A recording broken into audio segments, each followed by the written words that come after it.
সোমবার বিধানসভায় বাজেট পেশের দিনই কেন্দ্রের বিরুদ্ধে আর্থিক বঞ্চনার অভিযোগ তুলে সরব হয়েছিলেন রাজ্যের অর্থমন্ত্রী অমিত মিত্র।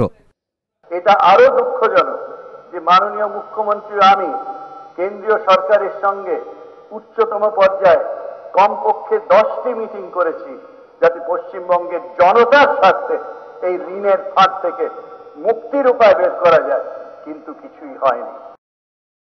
বৃহস্পতিবারও বাজেট বিতর্কের জবাবি ভাষণে তার হাতিয়ার সেই একই অস্ত্র।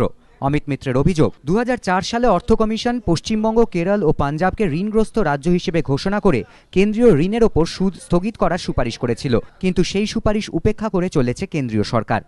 অর্থমন্ত্রীর এই অভিযোগের প্রেক্ষিতে কংগ্রেস বিধায়ক মানস ভূঁইয়ার প্রতিক্রিয়া। অর্থমন্ত্রী দ্বাদশ অর্থ কমিশনের সুপারিশের কথা বললেন বটে, কিন্তু এড়িয়ে গেলেন ত্রয়োদশ অর্থ কমিশনের সুপারিশ, যে সুপারিশে পরিস্থিতি মোকাবিলায় রাজ্যগুলিকে আয় বাড়ানোর পরামর্শ দেওয়া হয়েছে। বাজেট পেশ করে গত এক বছরে 10 লক্ষ চাকরি হয়েছে বলে যে দাবি করেছিলেন অমিত মিত্র, তার প্রেক্ষিতে বিরোধীদের তোলা যাবতীয় প্রশ্ন এদিন এড়িয়ে যান অর্থমন্ত্রী। বরং বাম আমলে কত কম সরকারি চাকরি হয়েছে তথ্য দিয়ে তা প্রমাণ করার চেষ্টা করলেন তিনি। বামেদের উদ্দেশ্যে ট্রেজারি বেঞ্চ থেকে তখন সেম ধ্বনি। বাম আমলের শেষ 4 বছরের হিসেব পেশ করে থমকে যান নিজের আমলে এসে। 2012 সালে মাত্র 1899 জন সরকারি চাকরি পেয়েছেন। বুধবার এই তথ্য দিয়েছেন শ্রমমন্ত্রী নিজে, কিন্তু 2012-তে এসে থমকে গেলেন অর্থমন্ত্রী, এড়িয়ে গেলেন এই তথ্য, জানিয়ে ক্ষোভ প্রকাশ করেছেন বিরোধী দলনেতা সূর্যকান্ত মিশ্র।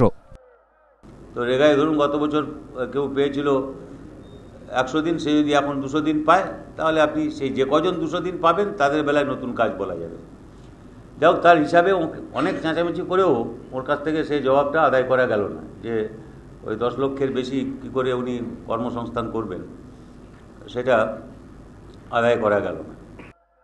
চিটফান্ড প্রশ্নেও মুখে কুলু পাটলেন অর্থমন্ত্রী। বিধানসভায় বাজেট বিতর্কে বিরোধী দলনেতা বলেন, আমরা কখনো বলি না সমস্ত চিটফান্ড বন্ধ করে দেওয়া হোক, আমরা চাই চিটফান্ডগুলিকে নিয়ন্ত্রণ করা হোক। কিন্তু এদিন বিরোধী দলনেতার তোলা চিটফান্ড প্রসঙ্গ সম্পূর্ণ এড়িয়ে যান অর্থমন্ত্রী। দীপক ঘোষ, এবিপি আনন্দ, কলকাতা।